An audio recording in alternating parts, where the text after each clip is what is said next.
han sido súper lindos esta casa. Queremos agradecer a todos aquellos, ¿verdad? Los pastores, al liderazgo, pues que han confiado, porque el equipo que viene conmigo, yo soy la mayor, ellos son jovencitos y yo un poco más grande que ellos.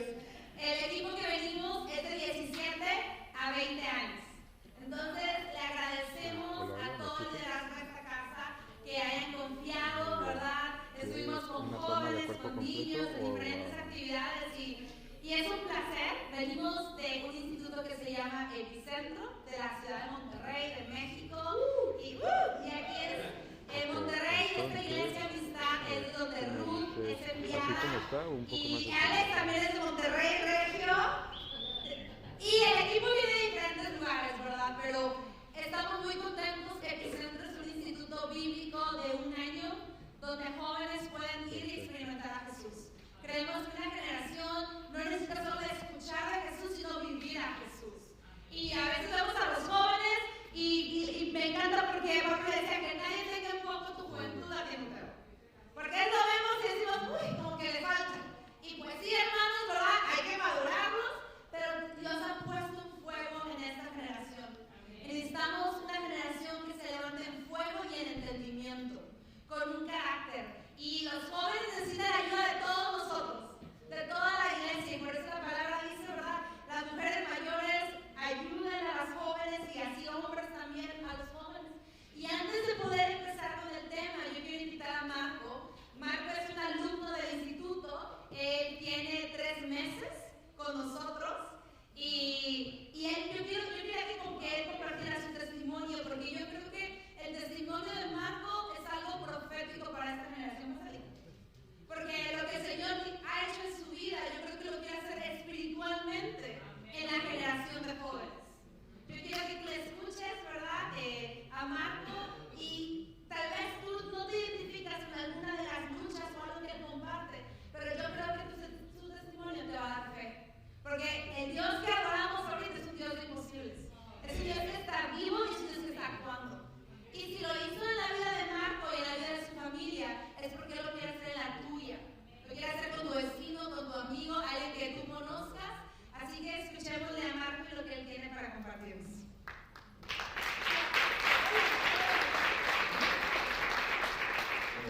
Hola, me llamo Marco, soy de México, de una ciudad llamada Oaxaca. Tengo 18 años actualmente. Y esto que les voy a contar sucedió hace ya casi 2 años, en enero de 2 años. Yo estaba pasando por una situación muy difícil para mí, una situación en la que yo creía que no iba a salir. Estaba en depresión y ansiedad muy severa.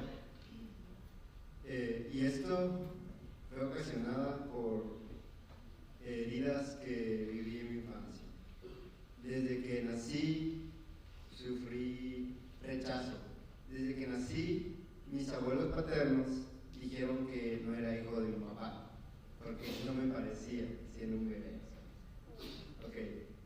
Crecí, entré a la escuela, sufrí bullying por el hecho de ser más bajito que mis compañeros, por ser morenito. Me decían cosas, me golpeaban, me insultaron de diferentes maneras, y todo esto que me hacían, y junto a lo de mis abuelos, creó una herida en mi corazón, una herida que yo no sabía por qué me sentía así, por qué me habían hecho eso, y crecí, me volví una persona que no creía que algo pudiera llenar ese vacío. Me volví una persona cerrada, una persona con un corazón duro, que creía que prácticamente no había nada que pudiera hacerme más daño. Vean eso.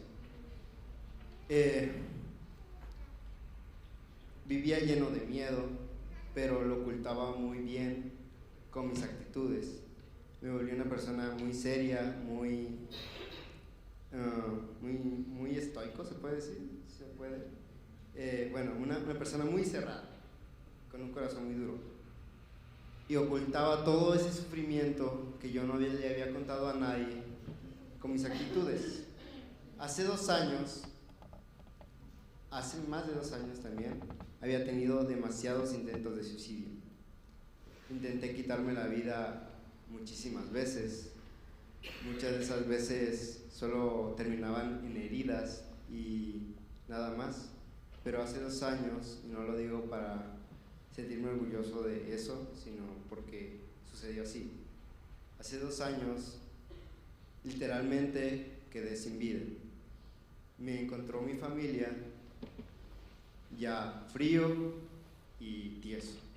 Imagínense, mis papás estaban pasando por una situación de separación, habían tenido unos problemas y se habían separado, pero cuando me encontraron, imagínense el dolor de encontrar a tu hijo todo morado, frío y tieso.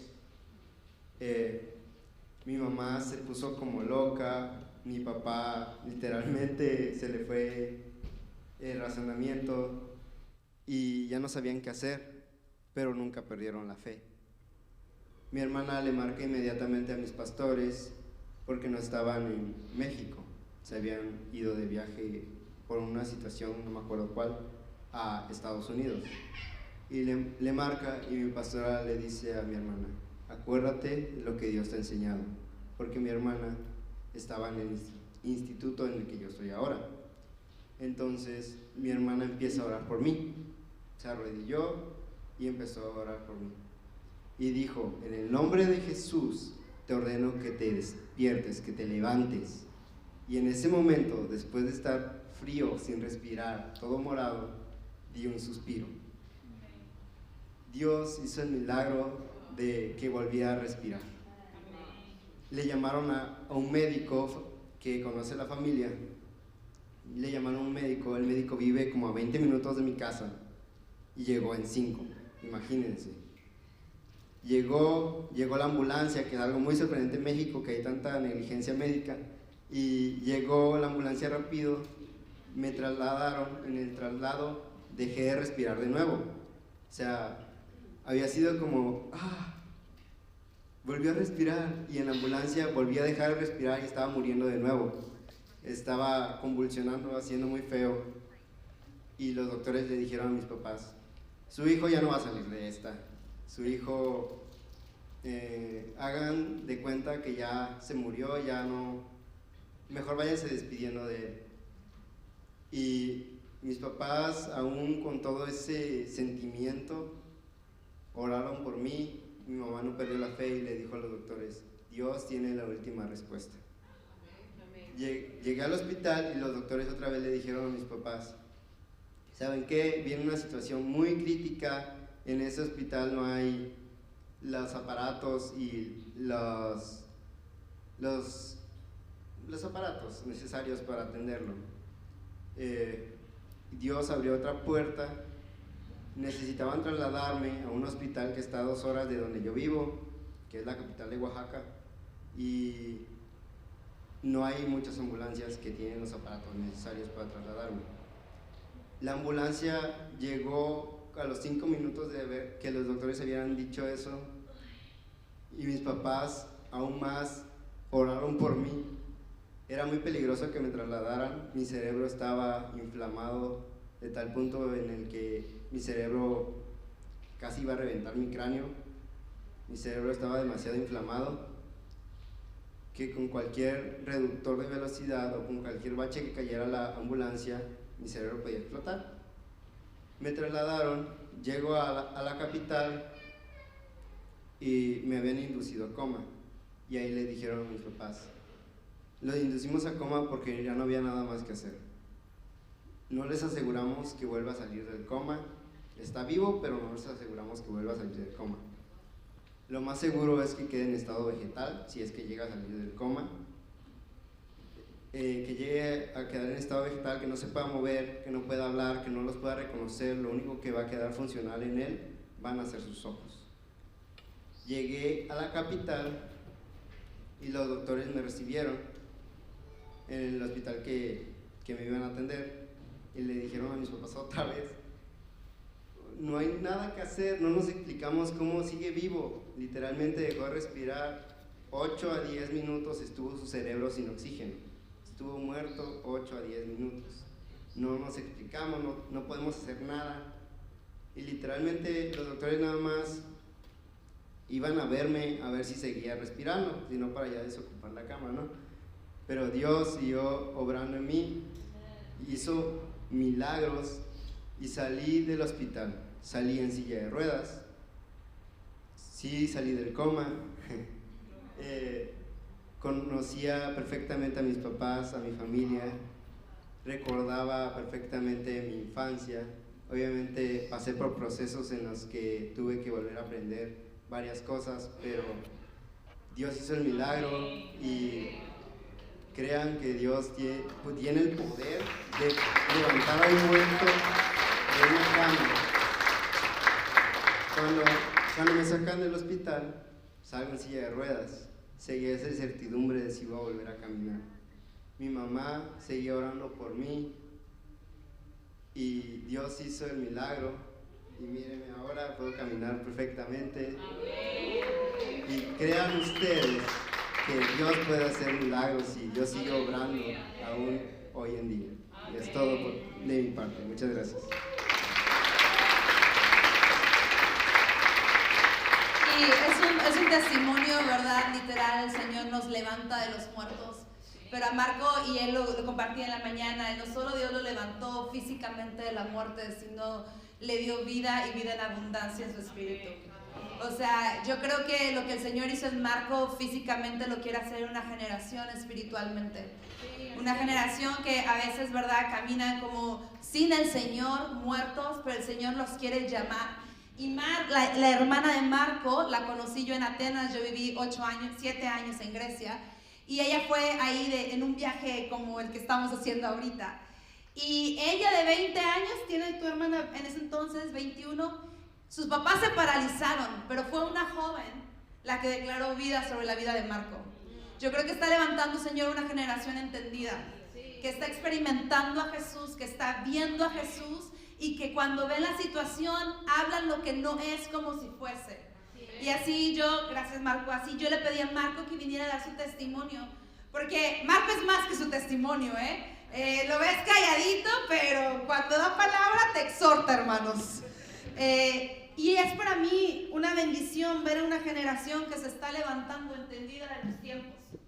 Porque los tiempos, ¿verdad?, en los que estamos viviendo necesita gente entendida. No necesitamos nada más que vengamos a la iglesia, sino que seamos hijos de Dios entendidos, amantes de Él y que caminemos en Él. Así que muchas gracias, ¿verdad, Marco, por compartir su testimonio. Y sigan orando por él y por los chicos que conocieron, porque a su corta edad le han dicho sí al Señor y que puedan seguir permaneciendo fieles en Él. Y bueno, hoy tengo una palabra que quisiera yo compartirles con ustedes. Es una palabra que en los últimos meses el Señor ha puesto en mi corazón y es de su segunda venida. Pero mientras estamos festejando ahorita, ¿verdad?, la Navidad, Seki nos decía, ¿quién le pone contento la Navidad? A mí me encanta la Navidad, me encanta este tiempo en familia y familia en Cristo, ¿verdad? Me encanta recordar el propósito de la Navidad que él decía. También me encantan los regalos, por si quieren, ¿verdad? Pero pues me gusta mucho que es Jesús, es el centro de esto. Y hoy yo quiero hablarte de algo que me hablaba el Señor en estos meses. Yo tengo 12 años que vivo fuera de México, he vivido en Centroamérica, en Medio Oriente y aquí en Europa y Grecia, en el Mediterráneo. Y hace un año regreso a México. Y en este año que he estado en México, he estado meditando en las promesas no cumplidas de Dios. A ver si me puedes seguir, ¿verdad? Hay cosas que Dios ha hablado a mi vida, tal vez a tu vida, que no lo has visto cumplirse. Y no sé cómo eres tú, pero si eres un poco como mi corazón impaciente, pues caigo en la desesperanza, a veces en la impaciencia, a veces en la queja, hermanos, y yo, ay, Señor. Pero en este Navidad, algo que me encanta de este tiempo, que le llamamos Adviento, antes de la Navidad, porque el Adviento significa venida, llegada. Entonces, mientras ahorita que estamos en las semanas antes de festejar el nacimiento de Jesús, es un tiempo de espera. Es un tiempo, es un tiempo de espera. Y en el Antiguo Testamento hubo varias palabras proféticas que hablaron de Jesús. Pero el pueblo de Israel no lo vio ¿verdad? No lo vio rapidito. De hecho, dice la palabra, bueno, del Antiguo Testamento al Nuevo, se cree que pasaron 400 años. 400 años que no hubo una nueva revelación escrita, 400 años que no sabemos, ¿verdad? No había escrito que había un profeta o algo se levantaba. Entonces el pueblo de Israel, imagínate si yo he esperado un poquito, tengo, ¿verdad? No tengo más de 400 años, me caigo en desesperanza. Imagínate el pueblo de Israel. Pasaron generaciones y generaciones sin ver la promesa de Dios. Y ellos estaban esperando al Mesías, al ungido, al que iba a liberarlos. Pero cuando Jesús llega, Lupita ahorita estaba leyendo Isaías y estaba leyendo que la palabra lo llama admirable consejero, Dios fuerte, el que consolador. Ellos estaban esperando a alguien que fuera a sacarlos de la opresión. No sé si tú has vivido cuando tú tienes una promesa de Dios o te han dado una palabra y cuando llega el cumplimiento se ve diferente a como lo esperabas. Y cuando pasa dices, bueno, usted dice muy guay, nosotros decimos qué padre, ¿no? Ay, súper guay, qué padre. Pero Señor, así no lo esperaba. Tal vez aquí no pasa, ¿verdad? Solo en mi corazón rebelde pasa a veces. Imagínate, porque vemos que en el pueblo de Israel, y lo vemos en los evangelios, cuando Cristo vino, unos le recibieron, pero otras personas no le recibieron. Porque Él no vino como ellos pensaban que iba a venir. A redimirlos, ¿verdad? A quitarlos del imperio romano. Cristo vino en su primera venida, el primer adviento, la primera llegada. Él vino como Salvador, Él vino en humildad. Leían, no me acuerdo si fue en la primera o segunda reunión Filipenses, dice que Jesús tuvo este sentir, que se despojó de sí mismo, tomó la forma de siervo y se hizo semejantes a los hombres. Y murió y fue obediente hasta la muerte y muerte de cruz. Ese fue el primer adviento, la primera llegada de Jesús. Pero quiero leer que vayamos a Hechos 1:9. Si podemos ir, Hechos 1:9 al 11. Cristo vino, estuvo entre nosotros, dice la palabra, ¿verdad? Se hizo carne, el verbo. Él murió por nuestros pecados, Él resucitó al tercer día y después de que Jesús resucita, nos da una comisión, ¿verdad? A todos los discípulos y viene Hechos 1:9, después del, si has estado un tiempo en la iglesia, nos encanta Hechos 1:8. En la iglesia predicamos Hechos 1:8, que es que vamos a recibir poder, ¿verdad? El Espíritu Santo en nosotros y le vamos a ser testigos. Y me encanta eso, pero después viene Hechos 1:9 y este año eso ha sido un bálsamo a mí. Dice Hechos 1:9 al 11. Lo voy a leer en una versión que se llama Nueva de las Américas. Después de haber dicho estas cosas, fue elevado mientras ellos miraban, y una nube lo recibió y lo ocultó de sus ojos. Mientras Jesús ascendía, estando ellos mirando fijamente al cielo, se le presentaron dos hombres en vestiduras blancas que le dijeron: varones galileos, ¿por qué están mirando al cielo? Este mismo Jesús que ha sido tomado entre ustedes al cielo, vendrá de la misma manera, tal como lo han visto al irse al cielo. Apocalipsis 1:7 dice: Él viene con las nubes y todo ojo lo verá. Aún los que lo traspasaron y todas las tribus de la tierra harán lamentación por él. Cristo regresa. Tú y yo estamos viviendo en unos tiempos muy interesantes. Estamos hoy, ¿verdad?, festejando la Navidad. Todas las actividades como iglesia, como familia de fe que hacemos son lindísimas. Festejamos que Él vino, festejamos que Él triunfó sobre el pecado, pero ahora también lo estamos esperando. Estamos esperando su segunda venida. Y en el Antiguo Testamento hay muchas palabras proféticas de que eso va a pasar. Y en la Biblia nos habla que los últimos tiempos, ¿verdad?, son desde que Él ascendió hasta que Él regrese. Tú y yo vivimos en los últimos tiempos. ¿Cuándo Cristo venga? No lo sabemos. Pero sabemos que va a regresar. Entonces, en estos tiempos yo creo que tú y yo estamos viviendo, y lo puedes ver, las diferentes dinámicas que pasan en el mundo, pero también el Señor está despertando una iglesia entendida. No importa dónde tú estés en el mundo, estás en México, en España, en Grecia, ¿verdad? En Alemania, no importa, en África, Dios está despertando a su iglesia. Dios nos está despertando de la comodidad, Dios nos está despertando de la desilusión, Dios está despertando el corazón, porque cuando cantábamos aquí, me encanta esa canción, si lo te tengo a ti, ¿qué decía? Mi amado, fuera de ti. Es correcto, qué fuerte.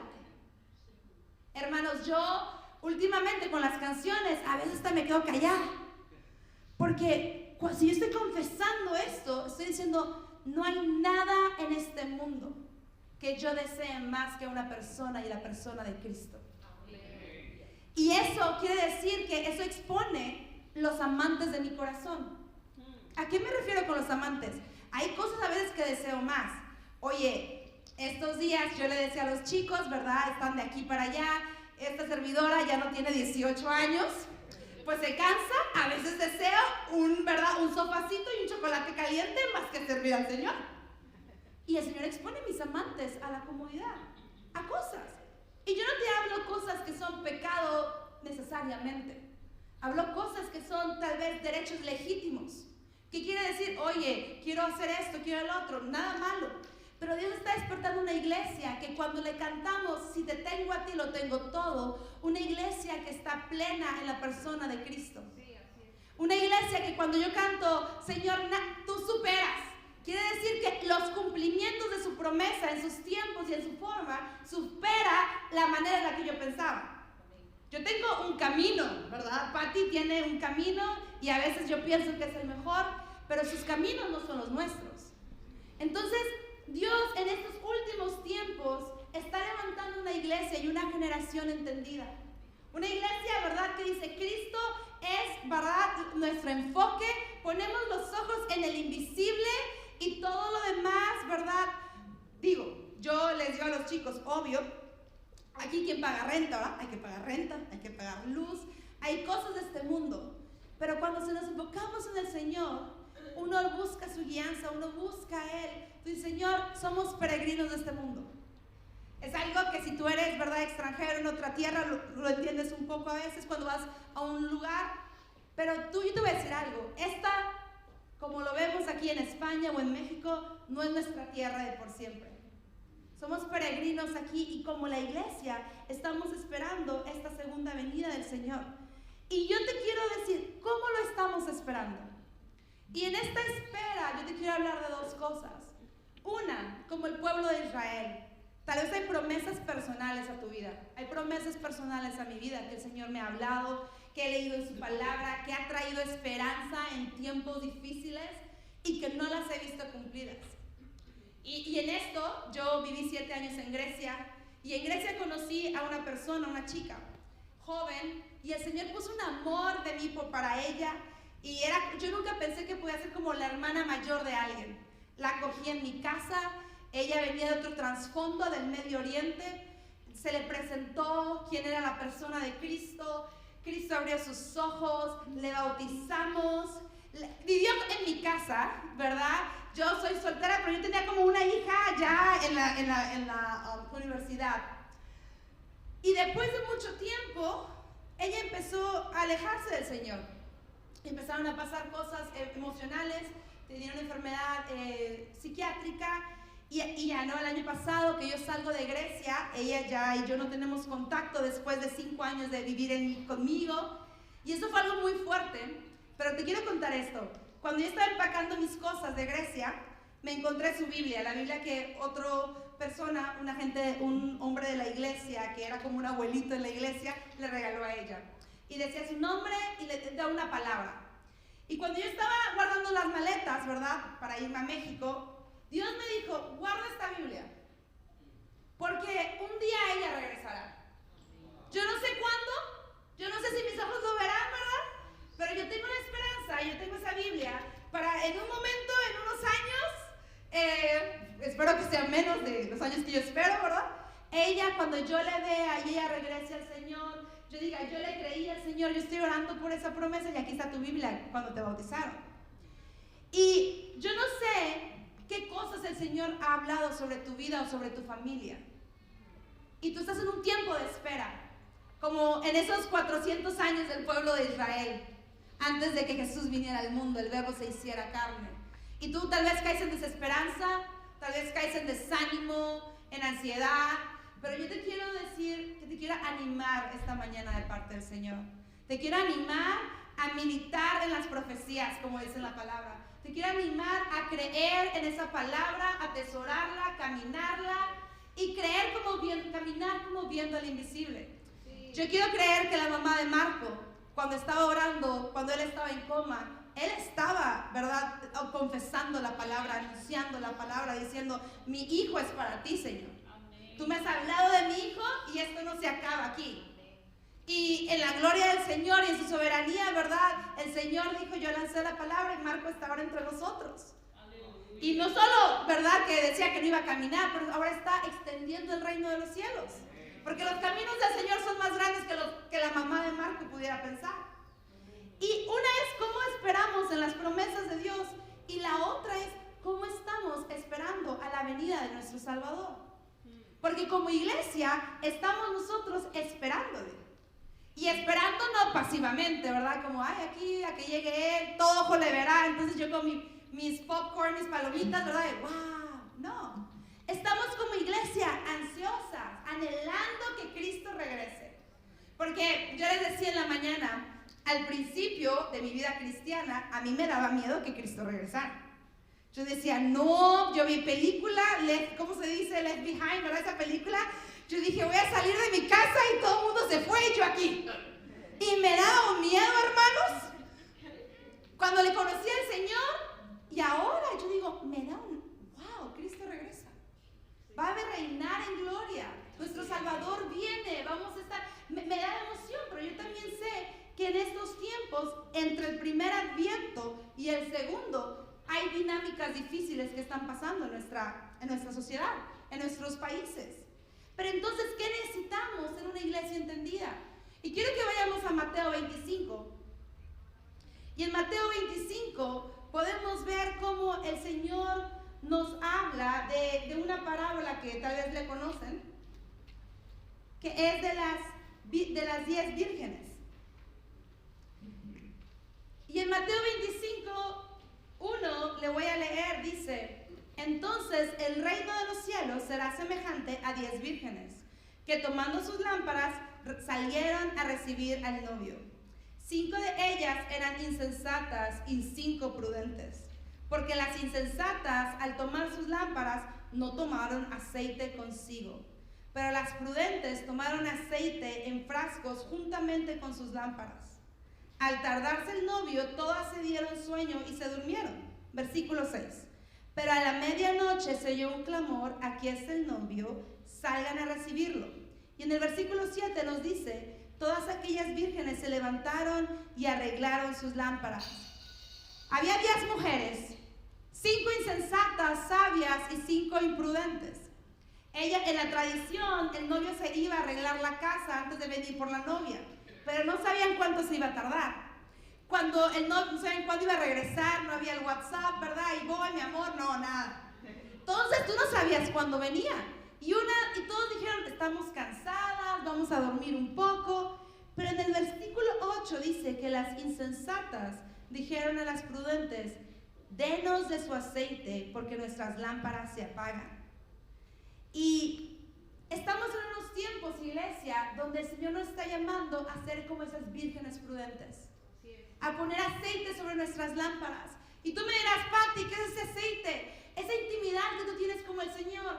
Estamos entre estas 2 advientos, 2 venidas, la que ya vino, Jesús cumplió la profecía, y ahora lo que vendrá.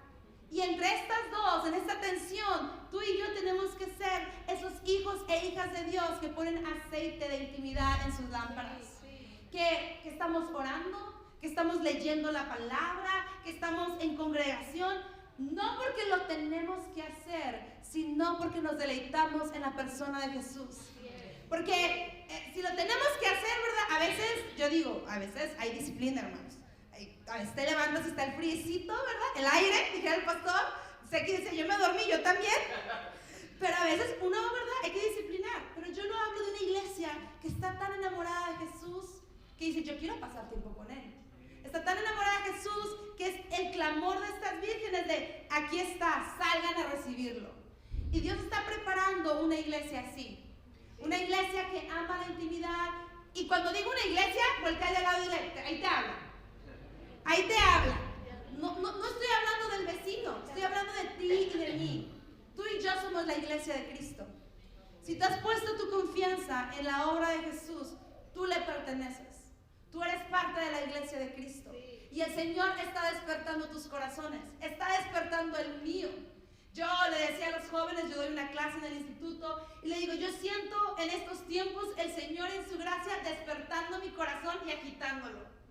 Porque puedes estar mucho tiempo en los caminos del Señor y a veces nuestro corazón está dormido. A veces hemos caído en desánimo. Pero ¿sabes qué? La gracia del Señor nos alcanza y su misericordia es nueva. Y el Señor está viniendo por su iglesia, agitándonos, animándonos y decir, yo vengo y vengo pronto. Hay unas canciones que cantamos hoy en día, ¿verdad? Que dicen Maranata y a veces pensamos que es como trend, ¿verdad? Como algo que es de moda. Pero lo que sí pasa es que en medio de estos tiempos el Señor está levantando un clamor que dice, ven Jesús, ven, te queremos ver porque queremos a la persona de Cristo. Entonces, iglesia, en este tiempo que estamos celebrando el Adviento, la Navidad, ¿verdad? Que Jesús vino, ¿cómo estamos esperando su venida? ¿Cómo están nuestras lámparas? Y esto no lo digo en condenación, ¿verdad? Lo digo en ánimo. El Señor quiere llenar tu lámpara. El Señor quiere llenar nuestra lámpara. El Señor, si aquí hay familias representadas, quiere llenar tu hogar. Y que tu hogar esté lleno de Jesús. Esté lleno de su alabanza. No necesitas venir a la iglesia solo a adorar. Sus casas son altares de adoración. ¿Verdad? Papás, tienes hijos. No solo los maestros de escuela dominical enseñan a tus hijos. Ustedes enseñan a sus hijos de Jesús. Tienes jóvenes, ustedes discipulan el corazón de sus hijos. No, estás soltero, tú tienes una familia, tienes gente que discipular. Y Dios está levantando una iglesia entendida. Yo lo veo y me animo. Porque estamos en estos tiempos donde el Señor nos está sacudiendo. Y está llamándonos en intimidad. Y yo creo que el Señor también está viendo ese deseo en nosotros. Porque Él dice que pone el querer como el hacer en nosotros. Y tú a veces quieres y el Señor va a poner la manera, va a poner la forma, ¿verdad? Y hay algo muy importante y quiero concluir en esto. En el Salmo 27, me encanta este Salmo 27, ¿verdad? Es súper lindo. Y yo creo que el Señor está despertando también este clamor en esta generación, en estos tiempos. Porque versículo 4, me encantan los versículos anteriores, ¿verdad? Si un ejército acampa contra mí, no voy a temer, victoria.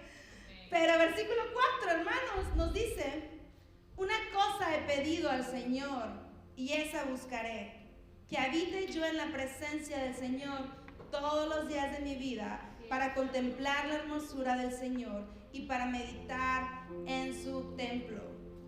Porque en ti, ¿verdad? Dice él, una cosa he pedido. Y hay esta canción, una cosa he pedir, ¿verdad? Pero imagínate esta iglesia que estamos viviendo en estas generaciones, necesitamos hacer este clamor en nosotros. Una cosa he pedido, Señor, y esta voy a buscar. Yo voy a buscar tu presencia, voy a buscar a la persona de Cristo. Voy a buscar que mi lámpara esté llena.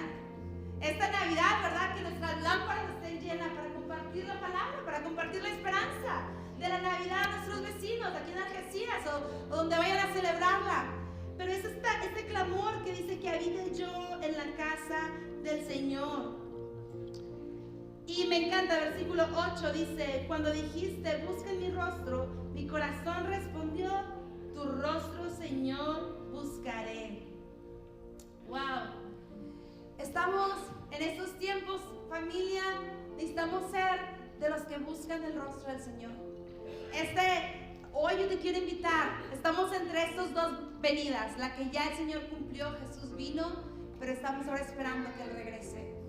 Y en este tiempo el Señor requiere de una iglesia y anhela una iglesia que le busque. ¿Y sabes qué es lo más lindo? Que el que le busca de todo corazón le halla. Porque Él sale nuestro encuentro. Dice que le amamos, Lupita se dijo, le amamos porque Él nos amó primero. Dios envió a su Hijo, Él hizo todo por nosotros y ahora nosotros podemos responder a ese amor, podemos responder a esa misericordia, podemos responder y estar en esa intimidad. Y cuando tú estás en esa intimidad, Él te va a ayudar a esperar la promesa con paciencia. Aquella palabra que ha sido derramada sobre tu vida, dada sobre tu familia, Él te va a ayudar a abrazarla. Él te va a ayudar, ¿verdad?, a caminar en ella. Él te va a ayudar a que tú esperes con fe y no con desesperanza. Así que yo quiero si nos podemos poner de pie.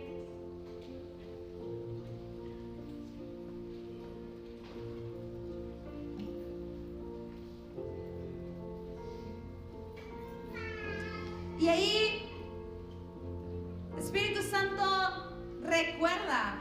Y quiero que tú recuerdes, Espíritu Santo, tal vez hay alguna palabra, tal vez hay algo que el Señor ha hablado sobre tu vida o lo que tú has estado orando por tiempo y no le has visto. No has visto esa palabra cumpliéndose en tu familia o en tu propia vida, en tu salud. Y Espíritu Santo, háblanos. Háblanos de aquella palabra. Danos fe para creer. Tal vez te sientes como en esos años donde el pueblo de Israel Dios no habló, pero Él estaba preparando todo tras bambalinas para cumplir la promesa de Cristo, que el Verbo se hiciera carne. Señor, danos fe para creer en tus promesas. Danos fe, Jesús, para creer en tus promesas. Y ahí tú abre tu corazón al Señor y dile que dé fe en ti para creer en sus promesas. Y si hay alguien entre nosotros que te gustaría, que tal vez uno dices, ya no creo en esa promesa, mi corazón ha desfallecido, puedes levantar tu mano, algún servidor se acercará contigo a orar. Si tú dices, yo necesito que alguien ore por mí porque mi corazón tal vez se siente cansado de no verlo, ahí puedes levantar tu mano si tú requieres que alguien ore por ti. Porque en la casa del Señor estamos para animarnos, para que el Señor venga, Él está aquí, su presencia. Señor, y abre nuestros corazones para que podamos esperar tu segunda venida con las lámparas llenas. Queremos nuestra lámpara llena de tu aceite. Queremos que tu aceite en nosotros esté rebosando, como decía el salmista. Que tu presencia en nosotros, enamóranos de tu palabra, enamóranos de la persona de Cristo.